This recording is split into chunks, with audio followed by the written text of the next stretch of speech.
Good evening. कैसे हैं आप लोग। आज के इस वीडियो में हम देखेंगे द्विघात समीकरण का चैप्टर 1.1 का पार्ट 2। तो 1.1 का जो पार्ट 2 है, इससे पहले 2 वीडियो मेरे आ चुके हैं, लेकिन 1.1 का जो है एक ही वीडियो आया है।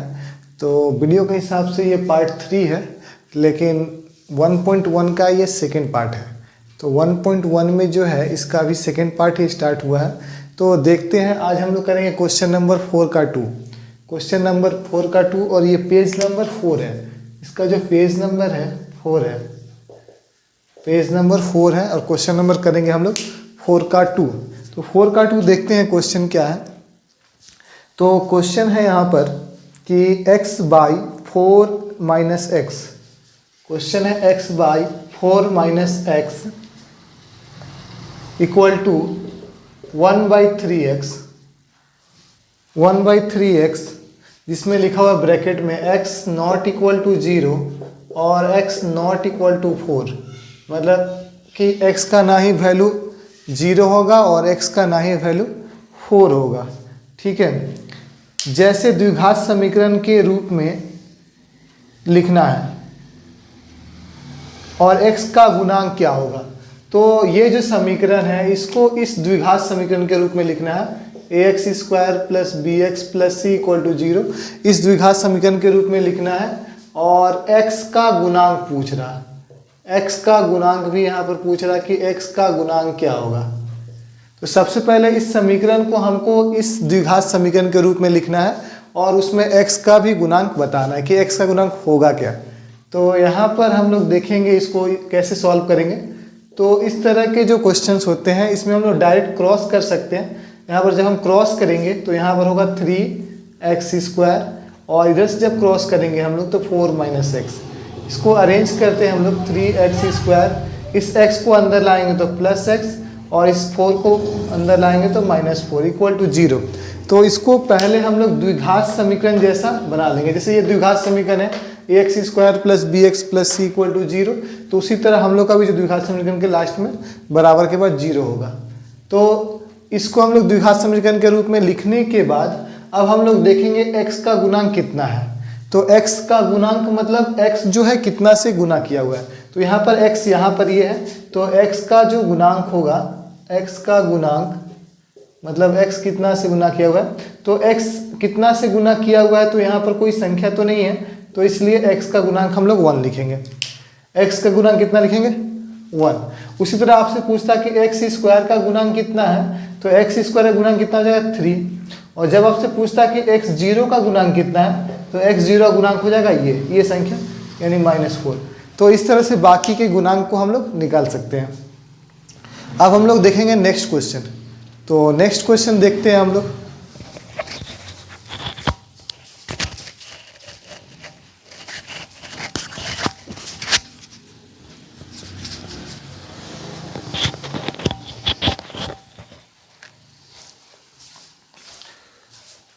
तो इसके बाद हम लोग देखेंगे 4 का क्वेश्चन नंबर 3। 4 का जो क्वेश्चन नंबर 3 है वह क्या है हम लोग देखते हैं। तो 4 का जो क्वेश्चन नंबर 3 है वह है आपका 3x square plus 7x plus 23, 3x square plus 7x plus 23 equal to x plus 4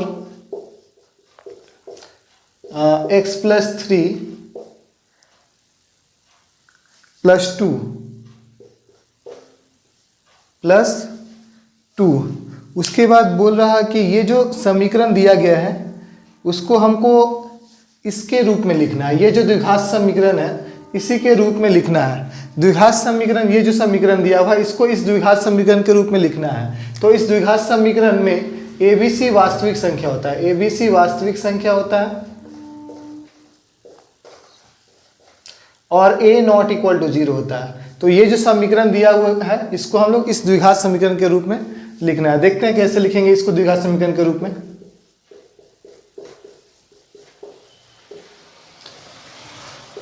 यहाँ पे हम लोग गुना करेंगे तो x से x गुना करेंगे x स्क्वायर, x से 4 को करेंगे 4x, x को 3 से करेंगे 3x और x को 4 से करेंगे 12। तो यहाँ पर हो जाएगा 3x² प्लस 7x प्लस 23, यहाँ पर हो जाएगा x², 4x प्लस 3x हो जाएगा 7 और 12 प्लस 2 कितना हो जाएगा 14। सबको हम लोग अब एक तरफ कर लेंगे क्योंकि हमको द्विघात समीकरण के रूप में लिखना है, तो सबको एक तरफ कर लेंगे। 3x² प्लस 7x प्लस 23, ये x² अंदर आएगा माइनस, 7x भी माइनस और 14 माइनस। तो यहाँ पर माइनस करेंगे 3x² में x² को तो हो जाएगा 2x² और 7x क्या हो जाएगा, कैंसिल हो जाएगा यहाँ पर। और 23 से हम लोग माइनस करेंगे 14 को, तो 23 से जब 14 माइनस होगा तो लगभग आएगा 9। तो ये एक द्विघात समीकरण है और हम लोग देख लेते हैं यहाँ पर मैच करता है कि नहीं द्विघात समीकरण से। तो ये 2x² यहाँ पर मैच कर रही है, लेकिन यहाँ पर x है जो कि यहाँ पर नहीं है, फिर भी ये द्विघात समीकरण है। इसको हम लोग द्विघात समीकरण के रूप में लिख सकते हैं। ये द्विघात समीकरण है, कैसे है ये बताते हैं। देखिए इसको हम लिख सकते हैं 2x² प्लस, और यहाँ पर लिख सकते हैं 0 × x प्लस 9 = 0। तो अब ये समीकरण पूरी तरह से इसकी तरह मैच कर जाएगा। इसी समीकरण को हम इस रूप में लिखेंगे, ठीक है। देखिए यहाँ पर हम लोग a को 0 नहीं कर सकते, लेकिन b को 0 कर सकते हैं। यहाँ पर b का वैल्यू क्या गया है 0, यहाँ पर जो b है इसका वैल्यू क्या लिया गया है 0। तो b का वैल्यू 0 करने से यहाँ पर 0 किसी से मल्टीप्लाई करेगा तो 0x 0 हो जाएगा, ठीक है। तो इस तरह से ये एक द्विघात समीकरण है।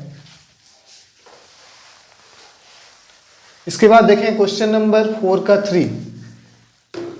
4 का 3 जो क्वेश्चन है उसको हम लोग इस बार देखेंगे। तो 4 का 3 जो है क्वेश्चन, देखते हैं क्या है।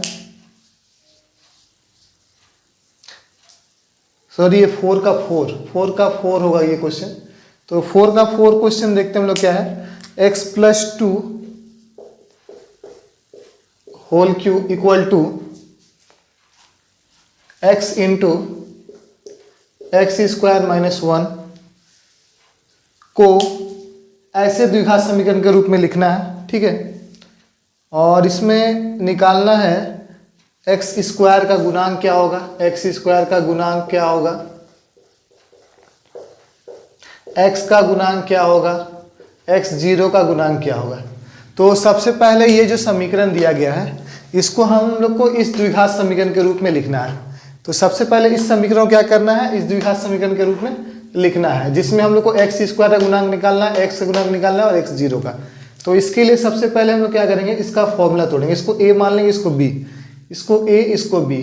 तो a + b का होल क्यूब, फॉर्मूला क्या होता है a³ + 3a² + 3a², b कौन है 2 + 3ab² मतलब 2 का स्क्वायर, और लास्ट में होगा b³ मतलब 2 का क्यूब, ठीक है। b³ मतलब हो जाएगा 2 का क्यूब। इसके बाद इसको गुना कर देंगे हम लोग, तो ये हो जाएगा x³ और जब ये 1 से गुना करें तो क्या हो जाएगा x। यहाँ पर हो जाएगा x³ + 3 × 2 6x², 2 का स्क्वायर 4 हो गया, 4 × 3 12 और 2 का क्यूब हो गया 8। इसको हम लोग बराबर के अंदर लेके आ आएंगे, तो माइनस और ये माइनस से प्लस इक्वल टू हो जाएगा 0। तो x³ कर दिया गया यहाँ पर, तो 6x² plus 12x plus x कितना हो जाएगा 13x + 8 = 0। तो ये एक द्विघात समीकरण जैसा फॉर्म है, ठीक है। इसमें हम लोग क्या लिखना है, x² का गुणांक, तो x² का गुणांक हो जाएगा, x² का गुणांक हो जाएगा यहाँ पर 6 हो जाएगा। उसके बाद x का गुणांक हो जाएगा यहाँ पर 13 हो जाएगा, और x का पावर 0 का गुणांक हो जाएगा यहाँ पर, ये लास्ट वाला 8 हो जाएगा। तो x 13 से गुना किया हुआ इसलिए 13 हो गया, x² 6 से गुना किया इसलिए 6 हो गया, x का पावर 0 का हो जाएगा 8। तो इस तरह से हम लोग गुणांक निकालेंगे।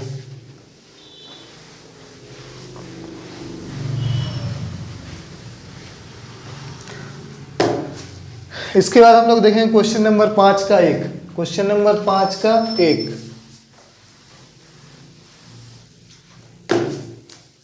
5 का 1। 5 का जो 1 क्वेश्चन है, इसमें बोला गया है कि 5 नंबर में निम्नलिखित विवरण से एक चर वाले द्विघात समीकरण की रचना करें। तो इसमें क्या बोला गया है कि एक चर वाले द्विघात समीकरण की रचना करना है। द्विघात समीकरण की रचना। तो हम लोग क्या बनाना है, द्विघात समीकरण। तो क्वेश्चन क्या दिया हुआ है कि 42 को ऐसे दो भागों में विभक्त करें कि एक भाग दूसरे के वर्ग के समान हो।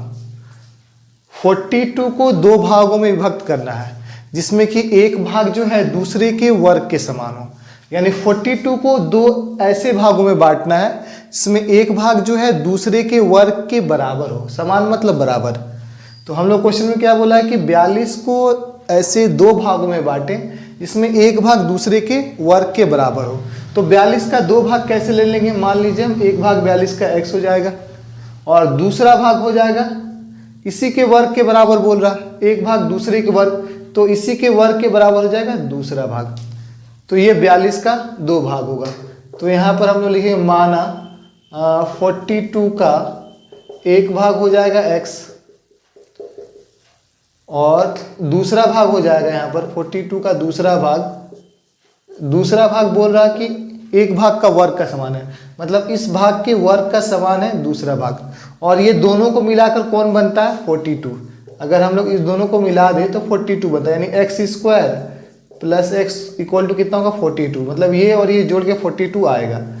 तो x स्क्वायर प्लस एक्स और 42 को अंदर लेंगे -42 होगा। इस तरह से हम लोग इसका समीकरण बना सकते हैं। तो सिर्फ इसका समीकरण रचना करना है तो इस तरह से समीकरण बन जाएगा। क्वेश्चन नंबर हम लोग देखते हैं 5 का 2। तो एक चर वाले द्विघात समीकरण की रचना करना है। नेक्स्ट क्वेश्चन है कि कोई व्यक्ति 80 रुपए में कुछ किलोग्राम चीनी खरीदता है। यदि उसी रुपए में 4 किलोग्राम चीनी अधिक पाते तो चीनी का प्रति किलोग्राम दर 1 रुपया कम हो जाता। कोई व्यक्ति जो है 80 रुपया में कुछ किलोग्राम चीनी खरीदता है। एक व्यक्ति है जो कि 80 रुपये में कुछ किलोग्राम चीनी खरीदता है। 80 रुपये है उसके पास और इसमें कुछ केजी मतलब कुछ केजी चीनी खरीदता है। ये पता नहीं हम लोग कितना खरीदता है, तो कुछ केजी चीनी खरीदता है। ठीक है, उसके बाद क्या बोल रहा है कि यदि उसी रुपये में 4 केजी चीनी अधिक पाते, उसी रुपये में 4 केजी चीनी अधिक पाते, मान लीजिए पहले जो है कुछ केजी की जगह x केजी पाता था। ठीक है, तो उसी रुपये में 4 केजी चीनी अधिक पाता, यानी x + 4, पहले x केजी पाता था, x + 4 केजी। तो चीनी का प्रति किलोग्राम दर 1 रुपया कम हो जाता है। कब पाता, जब चीनी का प्रति केजी दाम जो है 1 रुपया कम हो जाता है। प्रति केजी दाम 1 रुपया कम। 80 रुपये में कुछ किलोग्राम चीनी खरीद रहा और उसी 80 रुपये में 4 किलोग्राम चीनी कब पा रहा हो अधिक, पहले के हिसाब से 4 किलोग्राम चीनी कब पा रहा, जब चीनी का दाम 1 रुपया प्रति केजी पर आ जा रहा है, माने 1 रुपया प्रति केजी कम हो जा रहा है। ठीक है, तो सबसे पहले हम लोग देखते हैं इसे हम लोग कैसे बनाएंगे। ठीक है, तो यहाँ पर हम मान लेंगे, माना चीनी का मूल्य x रुपया प्रति केजी, x रुपया प्रति केजी, यानी x रुपये में 1 केजी चीनी मिलता है, x रुपये में 1 केजी चीनी मिलता है। ठीक है, तो चूंकि x रुपये में प्राप्त चीनी, कितना प्राप्त चीनी होता है 1 केजी इक्वल टू 1 केजी, इसलिए 1 रुपये में कितना चीनी मिलेगा 1/x केजी, इसलिए टोटल कितने रुपए का चीनी खरीदना है 80 का। तो इसलिए 80 रुपये में कितना चीनी मिलेगा, तो 80/x केजी।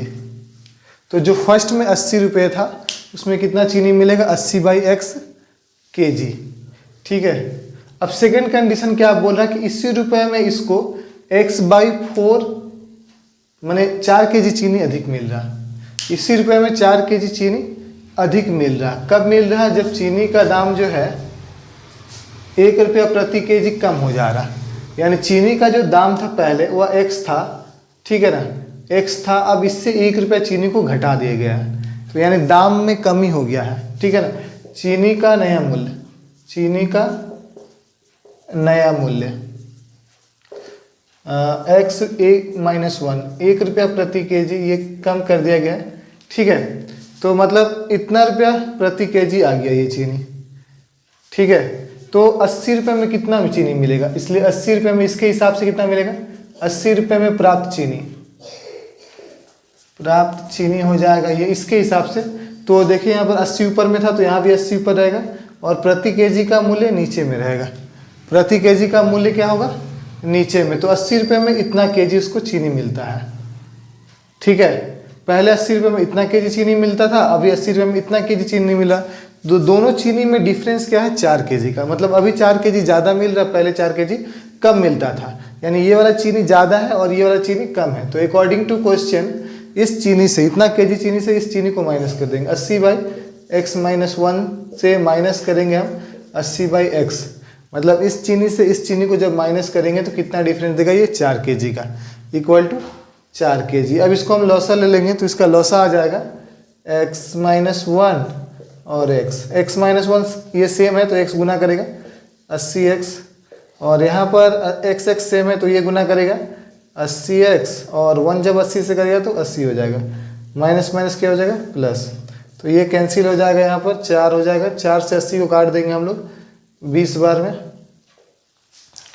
तो यहाँ पर हो गया 20 और इधर हो गया x² minus x equal to 1। यहाँ पर कुछ नहीं बचा तो 1 क्रॉस करेंगे इधर से, तो ये क्रॉस करेगा x² minus x equal to हो जाएगा 20, और x² माइनस x 20 को अंदर लाएंगे माइनस 20। ये हो गया आपका समीकरण। तो इस तरह से इसका द्विघात समीकरण जो है बन जाएगा, ठीक है। तो चीनी वाला सवाल समझ में आ गया सबको।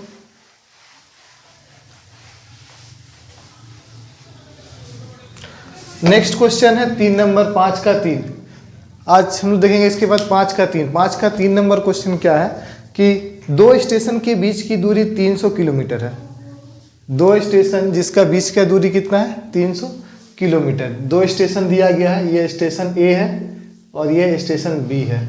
इनके बीच का डिस्टेंस है 300 किलोमीटर, मतलब इस स्टेशन से इस स्टेशन की दूरी कितनी है, 300 किलोमीटर है।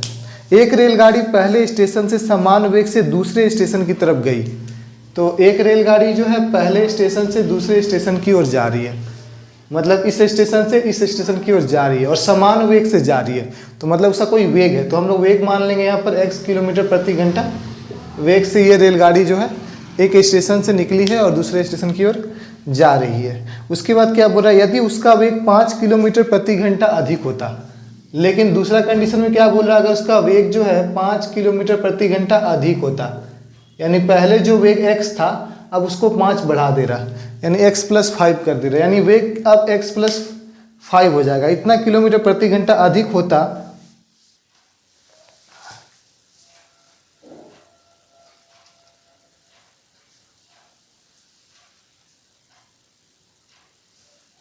सॉरी यहाँ मिस्टेक हुई है, क्वेश्चन 6 का 3 है ये, ठीक है। ये 3 है 6 का, और इससे जो पहले क्वेश्चन था वह 6 का 2 था। 6 का 2, इससे पहले जो क्वेश्चन बनाया गया था वो 6 का 2 है, ठीक है। और ये 6 का 3 है।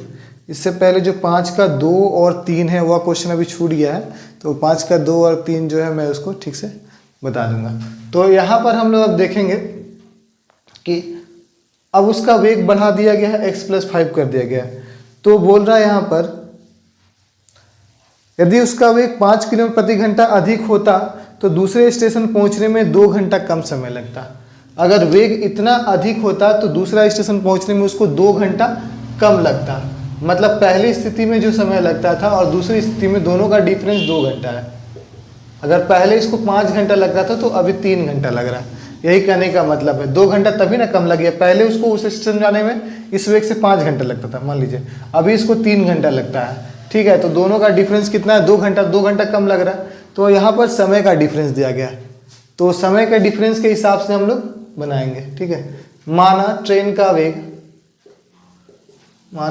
का वेग हो जाएगा x किलोमीटर प्रति घंटा, ठीक है। तो यहाँ पर किसका डिफरेंस दिया गया, तो समय का अंतर, ठीक है। यानी एक में समय ज़्यादा लग रहा है और एक में कम, दोनों समय का अंतर है 2 घंटे का। तो हम पहला कंडीशन में समय निकालेंगे, समय बराबर क्या होता है, दूरी बटा वेग। समय बराबर होता है दूरी बटा वेग, दूरी बटा वेग, तो दोनों कंडीशन में समय हम निकालेंगे। ठीक है, तो पहला कंडीशन में जो है दूरी कितना है 300 है, अकॉर्डिंग टू क्वेश्चन दूरी कितना है पहला कंडीशन में 300 है।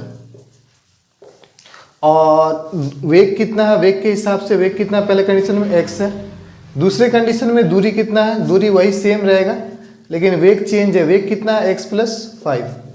तो ये पहला कंडीशन का समय और ये दूसरा कंडीशन का समय, दोनों समय में कितना का अंतर है 2 घंटे का, मतलब दोनों समय में 2 घंटे का अंतर है। जैसे या 5 घंटा या 3 घंटा घटा कर 2 तो घटा कर निकालेंगे 2 घंटे का अंतर है।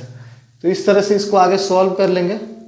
यहाँ पर लसा आ जाएगा x और x + 5, तो यहाँ x सेम है तो ये गुना करेगा 300x हो जाएगा और ये गुना करेगा 300 से 1500 प्लस x + 5 सेम है तो यहाँ पर हो जाएगा 300x = 2। तो 300x कैंसिल, 300x क्या होगा कैंसिल हो जाएगा यहाँ पर। तो यहाँ हो जाएगा 1500 x² + 5x = 2। इस 2 से 1500 काट देंगे 750 होगा। ये जब इससे क्रॉस करेगा इधर कोई संख्या नहीं है, x² + 5x = बचेगा क्या 750 और x² + 5x।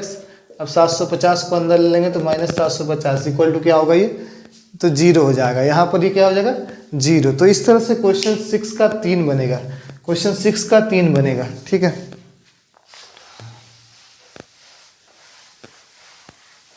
क्वेश्चन नंबर 6 का 1 देखते हैं। अब 6 का 1 जो है क्वेश्चन उसको देखते हैं। 6 का 1 क्वेश्चन क्या है, तो 6 का जो 1 क्वेश्चन है वह क्या है देखते हैं। तो यहाँ पर जो दिया गया है कि एक आयताकार क्षेत्र के विकर्ण की लंबाई 15 मीटर है। एक आयताकार क्षेत्र है जिसका विकर्ण दिया हुआ है 15। आयत का विकर्ण ये है, इसको आयत का विकर्ण बोलते हैं। तो यहाँ पर AC और BD क्या है आयत का विकर्ण है। तो इसका लंबाई दिया हुआ है 15 मीटर, दोनों तरफ से आयत का विकर्ण सेम होता है। तो आयत का विकर्ण की लंबाई दिया गया है कितना 15 मीटर, तथा उसकी लंबाई चौड़ाई की अपेक्षा 3 मीटर अधिक होती। बोल रहा कि लंबाई जो है चौड़ाई की अपेक्षा कितना अधिक होगा 3 ज़्यादा होगा। ठीक है, तो यानी लंबाई ज़्यादा होगा ना, लंबाई ज़्यादा होता है। ठीक है, तो यहाँ पर आयत का हम चौड़ाई मान लेंगे, आयत की चौड़ाई जो है मान लेंगे हम x मीटर। इसलिए आयत की लंबाई कितनी होगी, आयत की लंबाई हो जाएगी 3 मीटर अधिक है चौड़ाई से तो x + 3 मीटर। आयत की लंबाई क्या हो जाएगी x + 3 मीटर। अब यहाँ पर क्या दिया गया आयत का विकर्ण। तो आयत का विकर्ण का फॉर्मूला क्या होता है, चूंकि आयत का विकर्ण का जो फॉर्मूला होता है, आयत का विकर्ण का जो फॉर्मूला होता है ये होता है यहाँ पर तो आयत का विकर्ण दिया हुआ है 15 मीटर। तो आयत का जो विकर्ण का फॉर्मूला होता है वह होता है √ लंबाई स्क्वायर प्लस चौड़ाई स्क्वायर। ये होता है आयत का विकर्ण का फॉर्मूला। ये फॉर्मूला इसके नीचे लिखा गया है 15। ठीक है, अब इसका जो रूट है उसको हटाने के लिए दोनों तरफ स्क्वायरिंग करना पड़ेगा, स्क्वायरिंग बोथ साइड करना पड़ेगा। स्क्वायरिंग बोथ साइड करने से ये रूट आसानी से हट जाएगा। तो स्क्वायरिंग बोथ साइड यहाँ पर कर देंगे, स्क्वायरिंग बोथ साइड। तो स्क्वायरिंग बोथ साइड करने से यहाँ पर रूट हट जाएगा। तो सिर्फ स्क्वायर होने से ये रूट हट जाएगा। तो ऐसे हो जाएगा लंबाई स्क्वायर प्लस चौड़ाई स्क्वायर। तो इस तरह से लंबाई स्क्वायर प्लस चौड़ाई स्क्वायर, 15 का स्क्वायर होता है 225। लंबाई यहाँ पर है, लंबाई है x + 3, तो लंबाई x + 3 का होल स्क्वायर और चौड़ाई है x यानी x का स्क्वायर = 225। तो ये फॉर्मूला हो जाएगा a + b का होल स्क्वायर। यहाँ पर जो फॉर्मूला होगा a + b का होल स्क्वायर, तो a² + 2ab + b² होगा और यहाँ पर x² होगा = 225 और ये हो जाएगा x² 2 × 6x और 3 का स्क्वायर 9 + x² = 225। तो यहाँ पर हो जाएगा x² कितना हो जाएगा 2x, x² कितना हो जाएगा 2x²। यहाँ पर x² हो जाएगा, यहाँ पर लिख देते हैं x² हो जाएगा 2x² हो जाएगा और उसके बाद 6x होगा और ये 225 इधर आएगा, तो 9 + 9 - 225 = 0। तो यहाँ पर हो जाएगा 2x² + 6x। अब 9 में 225 माइनस कर देंगे, यहाँ पर हो जाएगा 216। तो ये इसका द्विघात समीकरण आ जाएगा। तो इसको इस फॉर्म में हम लोग लिख सकते हैं द्विघात समीकरण के। नेक्स्ट क्वेश्चन देखते हैं।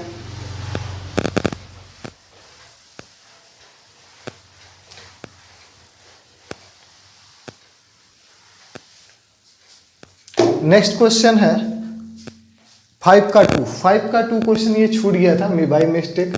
तो 5 का जो 2 क्वेश्चन है उसको देखते हैं। 5 का 2 क्वेश्चन क्या है, दो क्रमिक विषम संख्याओं का गुणनफल 143 है। क्या बोल रहा है, दो क्रमिक विषम संख्याओं का गुणनफल, दो क्रमिक विषम संख्याओं का गुणनफल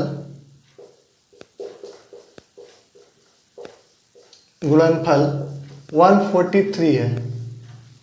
क्वेश्चन में क्या बोला, दो क्रमिक विषम संख्याओं का गुणनफल 143 है। तो इसका मतलब क्या है, दो क्रमिक विषम संख्या, क्रमिक विषम संख्या मतलब क्रमिक मतलब होता है लगातार, क्रमिक मतलब ऐसा नंबर जो लगातार आता है, जैसे 1 2 3 इस तरह का संख्या को बोलते हैं हम लोग क्रमिक संख्या। लेकिन यहाँ पर बोला गया विषम, क्रमिक विषम संख्या। तो क्रमिक विषम संख्या कैसा होता है, अगर हम लोग क्रमिक विषम संख्या का बात करें, क्रमिक विषम संख्या, तो क्रमिक विषम संख्या कैसा संख्या होता है, ऐसा विषम संख्या ऐसा संख्या होता है जो 2 से नहीं कटता है, उस संख्या को विषम संख्या बोलते हैं। और क्रमिक विषम संख्या हो जाएगा 3, ये 5 7 9 ये सब क्रमिक विषम संख्या हुआ, क्योंकि ये सब 2 से नहीं कटता है और ये लोग लगातार भी है, तो ये हो जाएगा क्रमिक विषम संख्या। तो यहाँ पर क्रमिक विषम संख्या ये होगा, ठीक है। तो बोल रहा दो क्रमिक विषम संख्याओं का गुणनफल, यानी दो क्रमिक विषम संख्या है जिसका गुणनफल कितना आ रहा है 143। जैसे मान लीजिए 3 5 का गुणनफल कितना आता है 15 और 7 और 9 का कितना आता है 63। तो इस तरह क्रमिक संख्या गुणनफल है, ठीक है। तो हम लोग मान लेंगे, माना पहली विषम संख्या, पहली विषम संख्या इक्वल टू x, इसलिए दूसरी विषम संख्या, तो दूसरी विषम संख्या कैसे लिखेंगे हम लोग, जैसे पहली विषम संख्या यहाँ 3 है, अगर दूसरी लानी हो तो 3 में 2 जोड़ना पड़ेगा, तब ये दूसरी विषम संख्या 5 आएगा। तो उसी तरह हम लोग x में 2 जोड़ देंगे तो दूसरी विषम संख्या आ जाएगा, तो ये दूसरी विषम संख्या हो जाएगा। और अकॉर्डिंग टू क्वेश्चन में क्या बोलेगा कि दोनों का गुणनफल, संख्या का गुणनफल मतलब इस संख्या और इस संख्या का गुणनफल इसको गुना कर देंगे। गुणनफल करने पर कितना मिल रहा है 143 = 143 कर देंगे, गुना करेंगे x² + 2x = 143 और x² + 2x 143 को अंदर लेंगे -143 = 0। तो ये इसका द्विघात समीकरण बन जाएगा और इस तरह से ये सवाल सॉल्व हो जाएगा। क्वेश्चन नंबर 5 का 3 देखते हैं। क्वेश्चन नंबर 5 का 3 क्या है,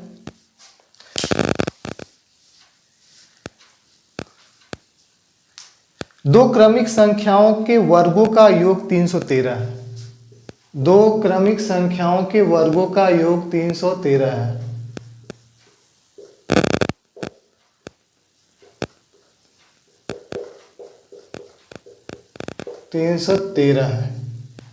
क्वेश्चन में बोला गया कि दो क्रमिक संख्या है जिसके वर्ग का योग दिया गया 313। तो यहाँ पर हम मान लेंगे, माना पहली संख्या, क्रमिक संख्या होता है लगातार संख्या, पहली संख्या x है। क्रमिक संख्या क्या होता है, क्रमिक संख्या मतलब लगातार, जैसे 1 2 3 4 ये सब क्रमिक संख्या कहलाती है। तो क्रमिक संख्या ऐसी संख्या होती है जो लगातार आती है। तो माना पहली संख्या हो जाएगा x, तो दूसरी संख्या हो जाएगा यहाँ पर दूसरी संख्या, जैसे क्रमिक संख्या पहली 1 हो गई, दूसरी लानी हो तो 1 में 1 ऐड कर देंगे, यानी 1 प्लस कर देंगे तो दूसरी क्रमिक संख्या आ जाएगी। तो दूसरी संख्या क्रमिक संख्या निकालने के लिए यहाँ पर 1 ऐड कर देंगे। अब क्या बोल रहा है कि संख्या के वर्गों का योग, वर्ग मतलब था स्क्वायर, अब दोनों संख्या के वर्ग का योग मतलब स्क्वायर का योग, जैसे इसका स्क्वायर प्लस ये लोग का वर्ग, इसका भी स्क्वायर कर देंगे, का योग मतलब प्लस, माने इसका स्क्वायर प्लस इसका स्क्वायर, योग मतलब था प्लस, दोनों का स्क्वायर कितना दिया हुआ है 313। यहाँ पर इसको तोड़ देंगे, इसको तोड़ देंगे a + b का whole square, a square plus 2ab plus b square equal to 313। X square हो जाएगा 2x स्क्वायर, और यहाँ हो जाएगा 2x 1 का स्क्वायर 1, और यहाँ हो जाएगा 313 को अंदर लेते हैं, माइनस 313 इक्वल टू 0, और 2x square plus 2x 313 minus कर देंगे 312 होगा यहाँ पर, और यहाँ पूरा सा 2 कॉमन ले लेंगे, 2 कॉमन आएगा, पूरे में 2 है तो यहाँ पर हो जाएगा एक्स स्क्वायर प्लस यहाँ x बचेगा, और 2 से 312 कटेगा 156 बार में इक्वल टू 0। अब इसको भेज देंगे 0 की तरफ, तो x square plus x minus 156 equal to 0। तो ये हो जाएगा इसका द्विघात समीकरण, ये इसका आंसर हो जाएगा। नेक्स्ट क्वेश्चन है क्वेश्चन नंबर 6। क्वेश्चन नंबर 6 देखते हैं, क्वेश्चन नंबर 6 क्या है। इसके बाद क्वेश्चन नंबर हम लोग देखेंगे 6 का 4, 6 का 3 तक बता दिए थे मैंने, अब 6 का 3 देखेंगे, 4 देखेंगे। 6 का 4 क्या है, 6 का 4, 6 का जो 4 नंबर क्वेश्चन है, बोल रहा कि कोई घड़ी विक्रेता 336 रुपये में कोई घड़ी विक्रय किया। एक घड़ी बेचने वाला है जो 336 रुपये में कोई घड़ी को बेच रहा। वह जितने रुपए में घड़ी खरीदा था उसे घड़ी के विक्रय मूल्य में उतने प्रतिशत का लाभ हुआ है। इसमें भी हम लोग को द्विघात समीकरण बनाना है। ये जो क्वेश्चन दिया गया है इस सारे क्वेश्चन में द्विघात समीकरण बनाना है। कोई घड़ी विक्रेता 336 रुपये में एक घड़ी विक्रय किया, मतलब 336 रुपये में वह घड़ी को बेचता है। ठीक है, 336 में घड़ी को बेचता है और उसके बाद बोल रहा वह जितने में घड़ी खरीदा था उसे उतने प्रतिशत का लाभ हुआ। इससे द्विघात समीकरण बनाना है। जैसे यहाँ पर दिया गया है घड़ी का विक्रय मूल्य, मतलब घड़ी बेचा। घड़ी का विक्रय मूल्य मतलब होता है बेचना। विक्रय मूल्य दिया गया 336 रुपया। उसके बाद क्या बोल रहा वह जितने में घड़ी खरीदा था उसे उतने प्रतिशत का लाभ हुआ। खरीदा था मतलब जितना ही क्रय मूल्य था उतना ही प्रतिशत का उसका लाभ हुआ। तो हम यहाँ मान लेंगे, माना घड़ी का क्रय मूल्य, घड़ी का क्रय मूल्य यहाँ पर मान लेंगे हम, घड़ी का क्रय मूल्य 100 रुपया। क्रय मूल्य मतलब होता है खरीद मूल्य, मतलब जितना में घड़ी खरीदा था उतना प्रतिशत लाभ हुआ, इसलिए उसको लाभ भी उतने ही का हुआ जितने में वो घड़ी खरीदा था। से 100 रुपया में घड़ी खरीदा था तो 100 रुपया 1% का लाभ भी हुआ, इसको 100 रुपया नहीं 1% का लाभ हुआ। यही क्वेश्चन में बोला गया। तो अब हम देखेंगे कि यहाँ पर हमको क्या पता है, घड़ी का विक्रय मूल्य पता है। घड़ी का विक्रय मूल्य पता है तो हम क्या करेंगे, इस क्रय मूल्य और लाभ के हिसाब से खुद से विक्रय मूल्य निकालेंगे। तो चूंकि घड़ी का विक्रय मूल्य अब हम इसके हिसाब से निकालेंगे। तो घड़ी का जब भी विक्रय मूल्य निकालते हैं हम इसके हिसाब से निकालेंगे। यहाँ तो विक्रय मूल्य हमको पता है लेकिन इसके हिसाब से निकालेंगे। घड़ी का विक्रय मूल्य निकालते समय क्रय मूल्य को सेम लिखेंगे। ये जो क्रय मूल्य दिया हुआ है इसको सेम उतार देंगे और ऊपर में भी 100 लिखेंगे और नीचे में भी 100। ठीक है, अगर हमको लाभ होगा तो प्लस कर देंगे, अगर हानि होगा तो माइनस। तो लाभ होगा तो ऊपर वाला 100 में प्लस कर देंगे। तो इस तरह से घड़ी का विक्रय मूल्य निकल जाएगा। तो यहाँ पर हो जाएगा टोटल x और यहाँ पर हो जाएगा 100 प्लस x बाई 100। तो इतना आ जाएगा घड़ी का विक्रय मूल्य। और घड़ी का विक्रय मूल्य हमको पता है, घड़ी का विक्रय मूल्य कितना है 336। तो इसके नीचे हम लोग लिख देंगे 336। तो इस तरह से ये क्रॉस करेगा 100 इससे, तो हो जाएगा 33600 और इधर गुना करेगा तो हो जाएगा 100x और इधर x से करेगा तो x स्क्वायर। इस हिसाब से इसको अरेंज कर देंगे। पहले हम लोग इसको लिखेंगे, पहले ये लिख लेंगे पहले इस द्विघात समीकरण में, प्लस 100x। और जब ये इलो की तरफ आएगा तो क्या हो जाएगा, माइनस हो जाएगा। तो यहाँ पर ये हो जाएगा इसका द्विघात समीकरण। तो यहाँ पर ये इसका द्विघात समीकरण हो जाएगा। तो इस तरह से इसको बस द्विघात समीकरण बनाना है, सॉल्व नहीं करना। तो ये घड़ी वाला सवाल हो गया। क्वेश्चन नंबर 6 का 5 देखते हैं। 6 का 5 क्या है,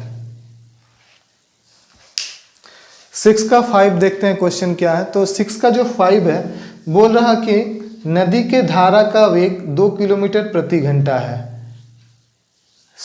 ठीक है, आज के वीडियो में इतना ही और नेक्स्ट वीडियो में हम लोग अब आगे के सवाल को देखेंगे।